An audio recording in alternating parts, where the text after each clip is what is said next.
सबसे ज़्यादा समस्या है सर जो भी व्यवस्था है जो अल्ट्रासाउंड का व्यवस्था लगातार कि खगड़िया अभी जो आपके द्वारा निरीक्षण किया गया है, इस निरीक्षण के दौरान आपने क्या इस सदर अस्पताल में क्या कमी देखा है? सदर अस्पताल बहुत अच्छा बना हुआ है। इसके कंस्ट्रक्शन में कोई दिक्कत हमको नहीं लग रही है। साफ सफाई भी बहुत अच्छा है। कोई डॉक्टरों की कमी हो जाने की वजह से एक दो डॉक्टर क्योंकि और चले गए बाहर ट्रेनिंग के लिए, तो कमी कुछ और बढ़ गई है। तो उसकी वजह से मैं देख रहा हूँ कि जिस डॉक्टर को अभी आना चाहिए था वो नहीं आया। उनके जगह पर वही डॉक्टर काम कर रहे हैं जो सवेरे से कर रहे हैं। यह नियमानुकूल नहीं है, लेकिन इसके अलावा कोई उपाय भी नहीं। हमारे डीए साहब बोल रहे हैं कि उनका ड्यूटी रात में है।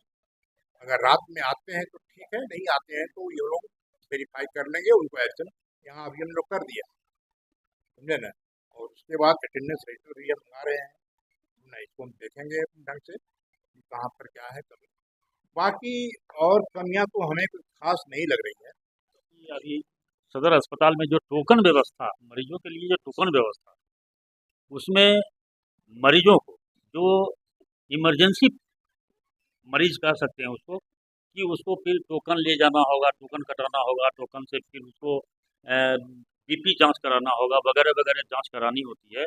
उसके बाद उसको दवाई लेना होगा या फिर उसकी उपचार हो। इस समय जो पौन घंटा लगभग माने समय बर्बाद हो जाता है, और इस समय यदि इस बीच में यदि मरीज को किसी तरह की अनहोनी मरीज के साथ घटना घट जाती है तो फिर क्या हो? हाँ, मैं इसका जवाब देता हूँ। रूटीन केस में एक पुर्जा कटाना होता है। पहले कहता था स्लिप, पेशेंट स्लिप। अब एक पुर्जा कटता है, उसमें सिर्फ नंबर रहता है। उस संबंधित डॉक्टर के पास जाते हैं। आजकल सरकार का सिस्टम में भाव्या के द्वारा ये काम हो गया है। लेकिन इमरजेंसी में मेरा सलाह है, आपको मानिए, इमरजेंसी में टोकन ले भी आती है तो उसको अलग से देखा जाएगा और उसका जांच जो है अलग से जल्दी में किया जाएगा और उसको उतना दौड़ धूप नहीं करना पड़ेगा ताकि उनको परेशानी कम से कम हो। तो इमरजेंसी सिस्टम का अलग सिस्टम पड़ता है। इमरजेंसी कभी भी हो सकता है। इमरजेंसी में हमने भाव्या को फिलहाल अभी नहीं रखा, समझ गए ना। तो इस बात पर थोड़ा गौर करना चाहिए और ध्यान ये मैंने साहब आप ही ध्यान दीजिएगा।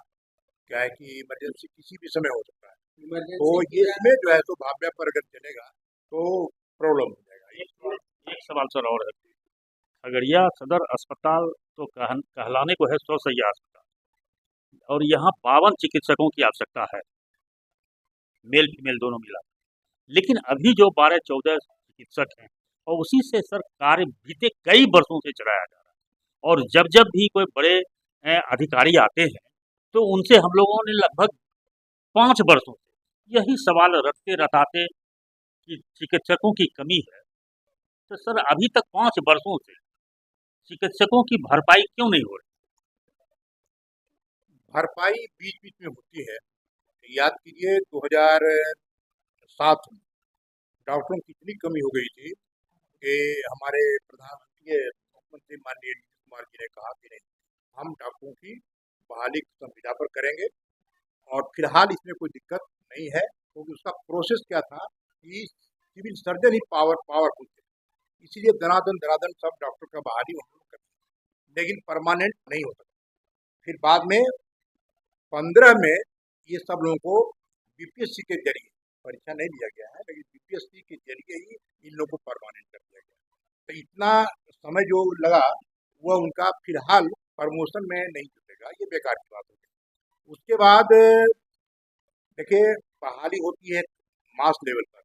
हम लोग 88 में बहाल हुए, 1823 डॉक्टर। इसके बाद 90 में बहाली हुई है 2356 डॉक्टर। उसके बाद अ, जब हमारे मुख्यमंत्री जी लालू प्रसाद जी आए तो उनके रेजिम में एक भी डॉक्टर की बहाली नहीं हुई और अंतिम में बहाली हुई है 1992 में, वो भी ST/ST के लिए 200-250।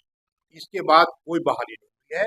जो भी हुआ है साथ में कॉन्ट्रैक्ट पर हुआ है और इनको परमानेंट किया गया है 2015 से, और वो तभी तक है।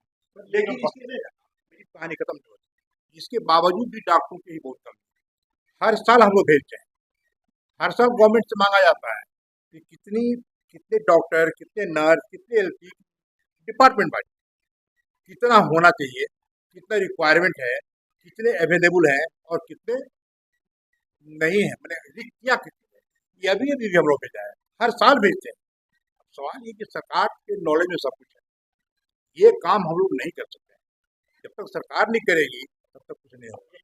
और है कि बीते एक दशक पूर्व बहुत अच्छे अच्छे चिकित्सक थे यहाँ, जैसे डॉक्टर प्रेम कुमार, डॉक्टर पवन कुमार, डॉक्टर गुल सनोवर, डॉक्टर प्रभात, ऐसे ऐसे जो सर्जन थे। लेकिन उन लोगों ने जो कार्य का दबाव देखा गया कि एक ही चिकित्सक से 3-3 राउंड ड्यूटी लिया जाता था, अंततः उन लोगों ने रिजाइन दे करके जी। तो सर इस तो फिर इसकी जी तो सर तो फिर सर इसको पाटने के लिए सर क्या व्यवस्था की? ये सब मैं बता रहा हूँ पत्रकार साहब, ये सब हमारे लेवल तक नहीं है। रिक्रूटमेंट करना ये सरकार के लेवल से होता है और हम लोग हर साल भेजते हैं। लेकिन रिक्रूटमेंट ऐसे, अभी तो नीतीश जी बोले हैं कि मैक्सिमम संख्या में हम डॉक्टरों की बहाली करने जा रहे हैं, लेकिन अभी एडवर्टीजमेंट नहीं ऐसा निकला है, लेकिन बहाली हो, क्योंकि खाली यही कहा नहीं है। जब हम लोग की मीटिंग होती है पटना में, तो सारा चीज वहाँ हम लोग दिखा देते हैं, हर चीज का। लैब टेक्नीशियन की बहाली होनी चाहिए, रेडियोलॉजिस्ट की बहाली होनी चाहिए, रेडियोग्राफर की बहाली होनी चाहिए, और ड्रेसर की बहाली होनी चाहिए, नहीं है। OT असिस्टेंट की बहाली होनी चाहिए, उनकी संख्या कम है। नर्सों की बहाली होनी चाहिए, ANM, लेकिन इतना मैं महसूस करता हूँ कि पहले की तुलना 2002 के बाद से 2002 तक जो है, 2002-3 तक मतलब कहीं भी कोई फैसिलिटी नहीं थी। और आपको जान के ये भी आश्चर्य हुआ कि हम लोग को 10 मरीज, 11 मरीज पूछते पूछते खाली हुए। एक अंतिम सवाल है सर कि सदर अस्पताल परिसर में ही ICU बनकर तैयार है, लेकिन टेक्नीशियन के अभाव में डॉक्टर हाँ टेक्नीशियन और चिकित्सक के अभाव में अभी सर उसका संचालन नहीं हो पाया है, जिसके कारण बहुत ऐसे मरीज हैं जो उसमें भर्ती किया जा सकता है और उन लोगों को आर्थिक दोहन होता है बाहर जाने की। इसका जवाब हमारे DA साहब ने। मोदी सर क्या बोलना है?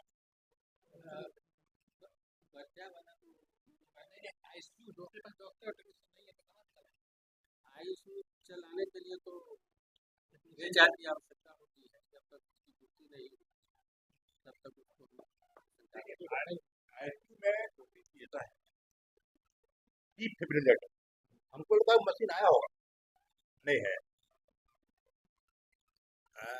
वो है। देखते हैं कि कितना रहे कार्डियक अरेस्ट का नाम सब लोग सुने हैं।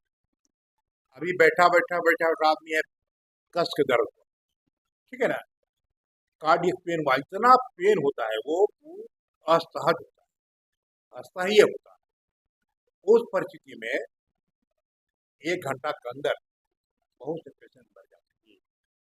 अगर वो उबर गए तो 24 घंटा के अंदर ये खतरा बना ही रहता है, 24 घंटा के अंदर वो उनकी जान जा।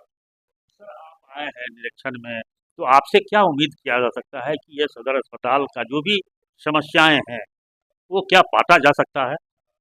ये हम लोगों ने जो देखा है, इसका एक विस्तृत हम लोग बनाते हैं रिपोर्ट, वो रिपोर्ट गवर्नमेंट तक जाती है। वो रिपोर्ट हम सिविल सर्जन को भी भेजते हैं।